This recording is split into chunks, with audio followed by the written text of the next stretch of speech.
Hello guys, welcome back to my happy place, the Indianapolis Motor Speedway. And we're here for a very different reason. The cars are not going this direction at 240 miles an hour, they're going this way. And it's not Indy cars, it's not NASCAR. It is the IMSA WeatherTech Sports Car Championship for the first time in IMSA's history here at the Indianapolis Motor Speedway, which has been a bit of a disjointed history starting in 2012 under the Grand Am banner.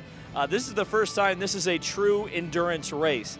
6 hours in length. Now it will run through the afternoon, and it should be a lot of fun. I mean, to me, sports car racing is at its best when it's an endurance format. My format this weekend is a little bit different than you might be used to. I've decided I'm filming this first section of the video on Friday. You'll also see a report from today, which is Saturday, qualifications day for the WeatherTech Sports Car Championship before the 6-hour race, the TireRack Battle on the bricks. And I wanted to start off with catching up on IMSA, because the last time I covered this series, it was at the glorious 12 Hours of Sebring. And a lot has changed in IMSA, and there's a lot to talk about. So let's talk about some of the big storylines in the WeatherTech Sports Car Championship that we need to catch up on. So let's get you caught up on some of the huge storylines leading into this 6 hours at Indianapolis. Penske is the defending winner with their Porsche 963s. Of course, not at the 6-hour distance. They also lead the points 1 and 2 in the standings. BMW comes into this event in a little bit of turmoil. Their parent team, Rahal Letterman Lanigan, was raided by the federal government this week. However, BMW is here, they are participating. The federal raid was on the IndyCar side of the building. And of course, Lamborghini is here for the third time this season in IMSA. They are running all of the endurance races except for the Rolex 24 this year.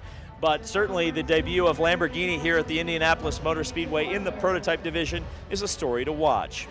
LMP2 has a lot of storylines that we had been meaning to follow up on after Sebring. Unfortunately, the Ligier, the great story in LMP2, the Sean Creech Motorsports car, is not here after the funding dried up when driver Lance Wilsey decided to not continue his career in LMP2. They are planning on attending at Road Atlanta, but they are not here this weekend. And Connor Zilic has returned, unbeaten in IMSA in the Rolex 24 and at the 12 Hours of Sebring. Zilic has really progressed like a superstar in his career. He most recently won at Watkins Glen for Dale Earnhardt Jr. And in GT, there's some awesome stories, including Ford's Indy debut with their Mustang GT. We spoke to Mike Rockenfeller of Ford Performance and Ben Barker of Proton and asked them what they think of the Indianapolis Motor Speedway road course. Difficult to say. I drove only the first time here last year in a Porsche LMDH with JDC Miller, and I like the track. You know, it's more European, I would say, like a modern European track in terms of runoffs and layouts and stuff. It's definitely very technical. It's not, you don't have super fast corners where you're like, wow, you need really to squeeze it and you know, and how do you say, just go through it flat out, send it. That's not really the case here. It's very technical. So I drove the prototype, and then my next round was a NASCAR Cup race. So very different car again, and here I am in the Ford Mustang GT3 this year. Yeah, I think it's a good place for racing. I think it's good for overtaking in a way, but it's not easy, especially with so many cars on track. A lot of dirt offline from the marbles and all the rubber from the tires. So I think the race will be intense. I expect quite some yellows in a 6-hour race, and we have to stay out of it. And is there anything around the world that you can kind of compare it to? Rockingham. Oh, wow. You know I don't know if you know that track. I know exactly, yeah. Yeah, there's a track. yeah, exactly. They built it specially for that, and it's very similar actually. The banking is sort of similar steepness, So it really reminds me of that, not just because it's an oval, but also just the combination of corners in the centre. So, which is strange because I mean we only have one oval track in the UK, and that's that. So, yeah, it's as far as racing is concerned, I think it's going to be tight. There's a lot of cars here. I think the overtaking is relatively limited as far as passing spots. Managing prototypes, LMP2s, which we're not really used to in WEC. They got rid of the LMP2s, only Le Mans obviously, but that's a bit of a different story. So yeah, it's going to be hard to manage, but I think yeah, it's going to be close racing for sure. And of course, there's always a lot of talk about Ferrari at a sports car event, and Risi Competizione is the lead Ferrari team in the States. They're back running the full season of endurance races here for IMSA. Also returning is Dragon Speed. They're also in a Ferrari 296, and they announced they'll be full-time in IMSA next year. And Inception Racing, in a bit of a surprise, moved from McLaren at the end of the season to Ferrari. So that's some of our big storylines going into this weekend. Now, Friday, today, was the first practice session for the Indy 6 Hours. Only one session today, and it was led, you guessed it, by the Penske Porsches. They are so strong at this racetrack. In GT, it was Pfaff Motorsports leading the pro category, but they were third overall in GT behind TireRack Competition and their Ferrari up top overall in the GT ranks. It's always so close and exciting and compelling with the GT3 formula. So, a lot to think about on Friday. Let's throw it over to David on Saturday and see what happened during qualifications.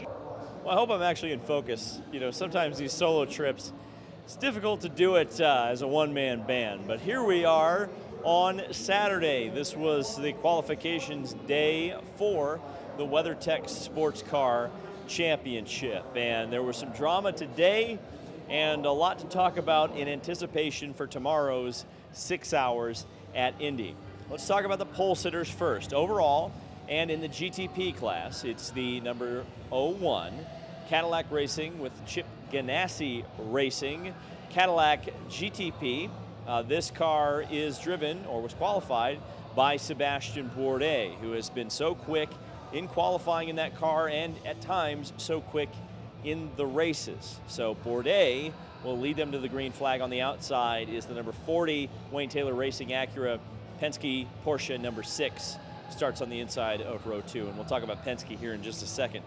As we go through the rest of the pole sitters, it was the number 52 Inter Europol LMP2 car on the pole there. That was it was the livery and the team that won at the 24 Hours of Le Mans last year. Obviously the team run here in the United States by PR1 Mathiasen Motorsports. GTD Pro, a bit of an interesting story in qualifying.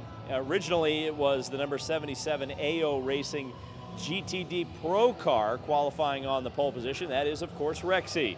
But Rexy unfortunately got hit by an asteroid, and that asteroid was in the form of a ride height penalty, which has forced the number 77 of AO Racing to start from the rear of the field in tomorrow's 6-hour event. So that elevates the number 4 Pratt & Miller Corvette to the pole position, both in GTD Pro and overall in the GT category. And then in a GTD, regular GTD, the one with the AM drivers, it's the Kordoff Preston Motorsports Mercedes GT3. Typically, the Mercedes are very good in the endurance races. You know, I'm not going to go out on a limb and pick Windward again, but typically, you know, you see the Mercedes come to the front, particularly in the GTD class. So, you know, I think it'll be a bit of an upset, actually, if it's a car that's not a Mercedes that wins the race, although on the front row for GTD is also that Ford Mustang for Proton. So I think there's some good opportunities there for a unique winner. But here's the thing. This is Indy's first true endurance race with the prototypes. And for IMSA, obviously they have the 8-hour race here for SRO, but this is the first time that the big boys are running an endurance event here at the Speedway. And, you know, I would say 6 hours is going to sound weird to say, but 6 hours to me is kind of endurance in name only. A 6-hour race these days, with as competitive as the field is, with the amount of yellow flags and the amount of unpredictability in the field these days, and not necessarily a lot of reliability concerns, especially at the 6-hour distance, this is going to race very much like a sprint race. You're going to see everybody go hard the entire race. I don't think there's going to be a lot of hanging back. And there's a couple of key factors for that. And there's some real big keys I think we need to be looking for tomorrow. Number one is that traffic is a huge factor. Over 50 cars will be starting tomorrow's race. It's only 2.5 miles on the Indianapolis road course, much like the Indianapolis Oval. And if you think about it, 2.5 miles, 50 cars. Remember, in 1911, we decided that 33 was the right number. Well, it wasn't 1911, it was 40 cars then. But, you know, over 33 cars can get pretty crowded here at the Indianapolis Motor Speedway, especially at the 2.5 mile distance. So from my perspective, I think we're in for a little bit of argy-bargy. I know my pals hate that word, but that's what we're going to see tomorrow. And when that happens, you're going to see a lot of yellow flags. And one of the big issues, I would say, with IMSA, you know, and it's something that I think they really need to take a look at in the off-season, are the lengths of the cautions. If you get 4 or 5 yellows, especially early on in the race, you could lose as many as 2 hours off of this race time. And at that point, then you're talking about, at most, 4 hours of green flag racing, and that very much is a sprint race. So I think that's what we're really going to see tomorrow is guys racing hard early, and that hard racing will cause incidents, and those incidents will cause yellows, and yellows create lack of racing time and even more of a sense of urgency. Speaking of a sense of urgency, weather is almost certainly going to be a factor tomorrow. Rain, almost certainly. Potential for lightning. Remember, here in the United States, especially with big metal grandstands all around the racetrack, if there's lightning in the area, they're going to shut the race down for at least 30 minutes. So not only will the cautions cost time, but potentially weather can also shut this race down and shorten the amount of time that they will have to actually decide this race. So let's talk a little bit about the competition, particularly for overall victory. Penske Porsche won this race last year. Penske Porsche is the points leader. Penske Porsche has been strong in Europe, strong here in the United States throughout this year. So they're the odds-on favorite, I would say, to repeat again, but I always look to the outside of the front row. And, you know, it kind of got proven out at Sebring. I think the number 40 Wayne Taylor Racing Acura is going to be right there in the mix. I would say that, you know, if you're not picking a Penske Porsche, I think you probably take the Acura ARX 06 in the number 40 Dex Imaging livery. Am I counting out Cadillac? No, I don't think you can ever count out the number 31 with Pippo Durrani behind the wheel. And certainly Chip Ganassi Racing with the 01 on the pole position with Sebastian Bourdais, a former winner here on the IMS road course in sports cars. So I think there's some great opportunities for some exciting competition tomorrow, particularly overall. But I think it's going to be the usual suspects. Penske, it's going to be the 2 Cadillacs, and potentially the 40 Acura, maybe the 10 can get up there on some strategy. But I wouldn't expect, although it would be exciting if it did happen, a BMW or a Lamborghini victory. 6 hours of Indy tomorrow. I hope you've enjoyed this kind of different coverage from a weekend. I wanted to combine 2 days into one. Let me know if you liked it. Some good insight from the Ford teams, and hopefully some good insight from me. Thank you guys so much for watching, and we'll see you for our review of the 6 hours of Indy tomorrow.